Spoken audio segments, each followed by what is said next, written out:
Selamat pagi, Bapak dan teman-teman. Saya perwakilan dari kelompok 2 akan mempresentasikan hasil diskusi kami mengenai fraud atau penipuan. Sebelumnya, saya akan memperkenalkan anggota kelompok saya. Pertama ada Yohanes Kosardi Sariman, NIM 19128 sebagai penyusun, Tisa Nursari, NIM 19144 sebagai presenter, Deutelin Kurniawati, NIM 19157 sebagai pengumpul, Gisela Evelyn Sijabat, NIM 19130 sebagai anggota.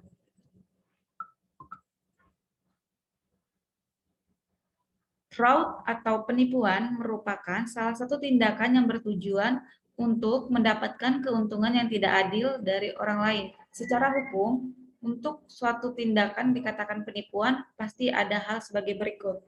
Yang pertama, ada pernyataan, representasi, atau pengungkapan yang salah.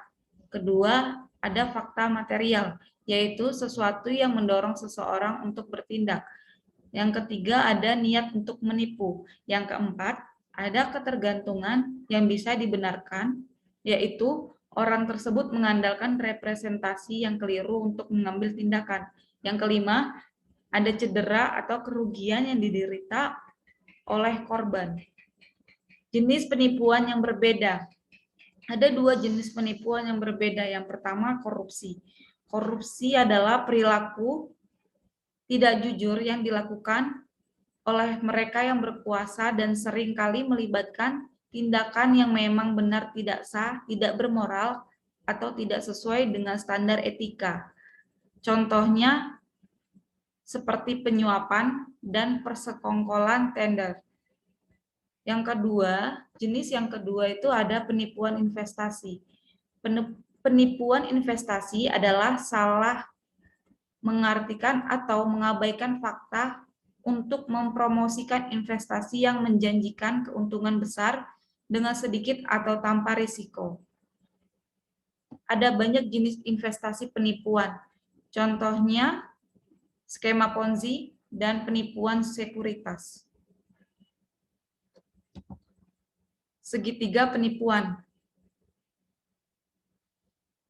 Untuk sebagian besar pelaku penipuan pertama kali, ada 3 kondisi saat penipuan terjadi: tekanan, peluang, dan rasionalisasi.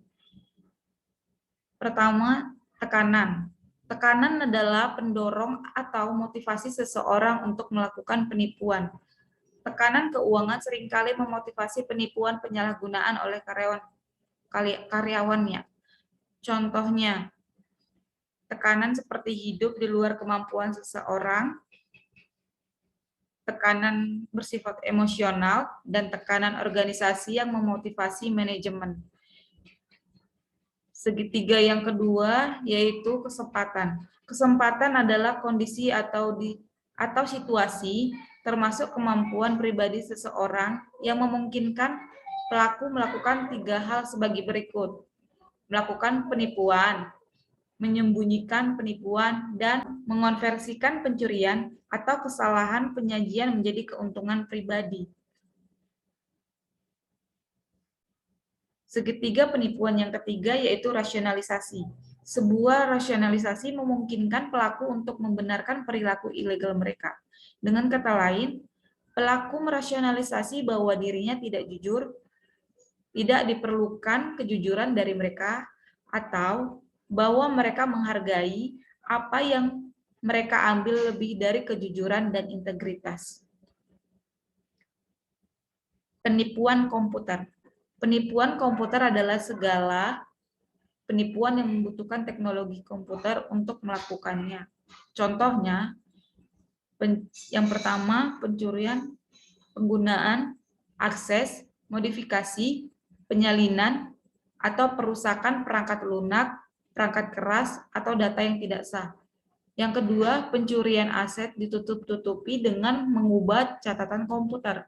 Yang ketiga, mendapat informasi atau properti berwujud secara ilegal dan menggunakan komputer. Klasifikasi penipuan komputer.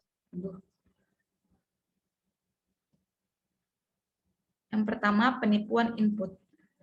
Cara paling sederhana dan paling umum untuk melakukan penipuan komputer adalah dengan mengubah atau memasukkan input komputer. Ini membutuhkan sedikit keterampilan. Pelaku hanya perlu memahami bagaimana sistem beroperasi sehingga mereka dapat menutupi jejaknya. Yang kedua, penipuan prosesor. Penipuan prosesor mencangkup penggunaan sistem yang tidak sah, termasuk pencurian waktu dan layanan komputer. Yang ketiga, instruksi komputer penipuan. Penipuan instruksi komputer termasuk gangguan perangkat lunak perusahaan, menyalin perangkat lunak secara ilegal, menggunakan perangkat lunak dengan cara yang tidak sah, dan mengembangkan perangkat lunak untuk melakukan aktivitas yang tidak sah.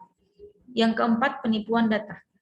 Menggunakan, menyalin, menjelajahi, mencari, atau merusak data perusahaan secara ilegal merupakan penipuan data. Penyebab terbesar pelanggaran data adalah kelalaian karyawan. Yang terakhir, penipuan keluaran. Kecuali dijaga dengan baik, keluaran yang ditampilkan atau dicetak dapat dicuri, disalin, atau disalahgunakan. Sekian penjelasan dari kelompok kami. Mohon maaf apabila ada kesalahan dalam penyampaian. Dan terima kasih.